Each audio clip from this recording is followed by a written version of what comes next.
right now it's time to play a brand new game. It's so new, I don't even know how it works, but it's called I Did Not See That Coming. Anger, disappointment, uncertainty, and anxiety. Don't make me angry.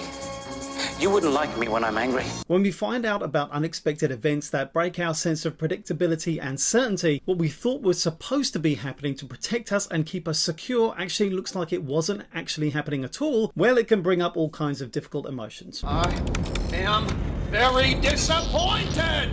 This video is about those emotions and worries, what's happening that perhaps is making you feel like this, and what you can do.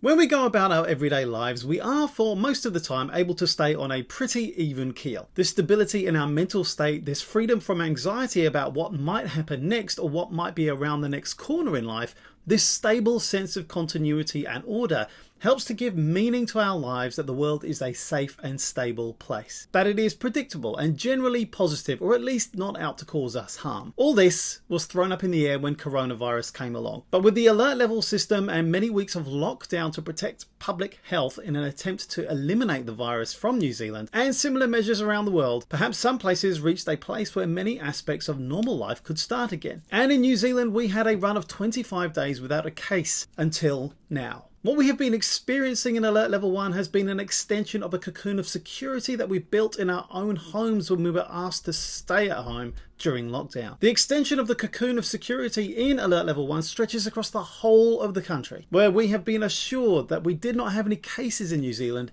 that we needed to be immediately concerned about, and that we could go about our everyday lives again. All the things that we needed to stop and think about: how to get food, how to navigate the supermarket, what happens if we feel sick, how do we work, how do I school my children, all these things that we had to grapple with were suddenly gone. But yesterday, that cocoon, that bubble, popped. And we felt it. Because what that bubble needs to stay inflated, to stay intact and act as that protective layer around us, is confidence and trust in the world, and a sense of continuity that this will carry on. And in this case, the conditions that allow us to stay at Alert Level 1 will carry on. So for most of the time over the past few weeks, we haven't really been thinking about it so much.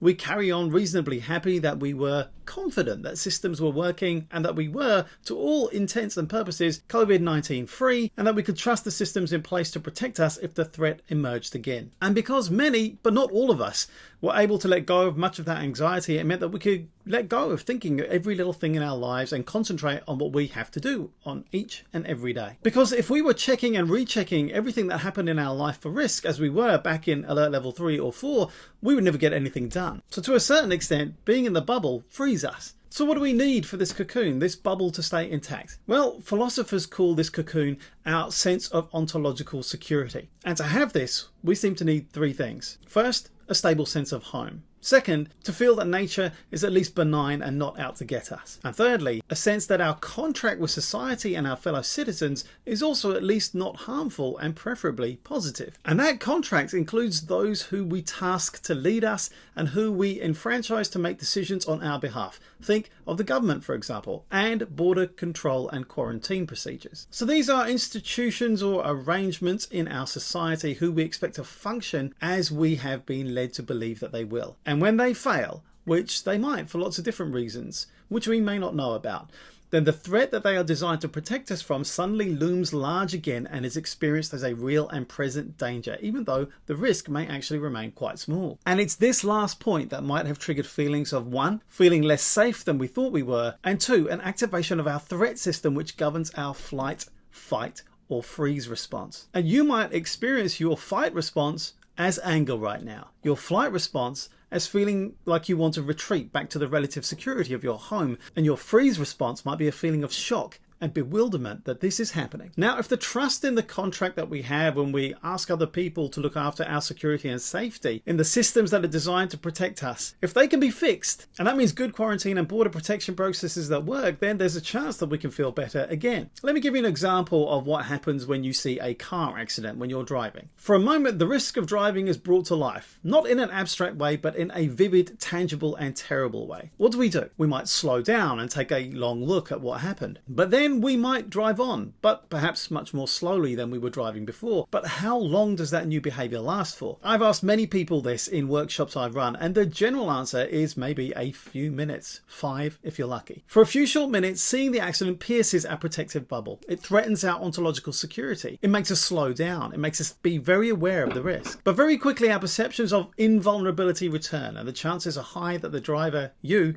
will speed up again very soon. So we're constantly engaged in this balancing act to recognize the risk but to avoid obsessing about it, to take stock of the possibilities without allowing awareness of these possibilities to stop us from doing what we're doing in our lives. So we rapidly reinflate our bubble to get on with things, or else life completely paralyzes us as we check each small detail of what's happening for risk, which is what we were doing in alert level 4 and 3. So what can we do? Personally, we can take control of our calming system in our brains to disengage our threat detection system in the short term, just to give ourselves some breathing room and to be able to make good decisions and judgments, because that part of the brain is unavailable to us when we're in fight or flight mode. Even though our brain is telling us that this is a real and imminent danger, the risk is still very small, especially if we keep doing basic things like following hygiene protocols. But the bigger picture is assuring people of their safety by fixing what seems to be not working when we task others to look after the issues that we can't realistically do ourselves. In this case, border control and quarantine processes. Once we've got confidence that this is working again, then we can stop thinking about it as a problem that threatens our safety, and we can return to our daily activities. It's not good when it happens, but mistakes do occur. And unfortunately, these can have consequences that mean the world suddenly feels a lot more unpredictable and uncertain again. It is important that we can be assured that mistakes are being addressed and that we can get good information about the size and nature of the actual risk, rather than this being stoked by our threat detecting brain's reaction to events as if they are life-threatening and can provoke big emotional reactions. You can get more control over your threat detecting system by engaging your calming system. Watch this video to find out how. Thanks for watching. Please comment below to let me know what you think. My name's Dr. Saab Johal. Go well, and thanks.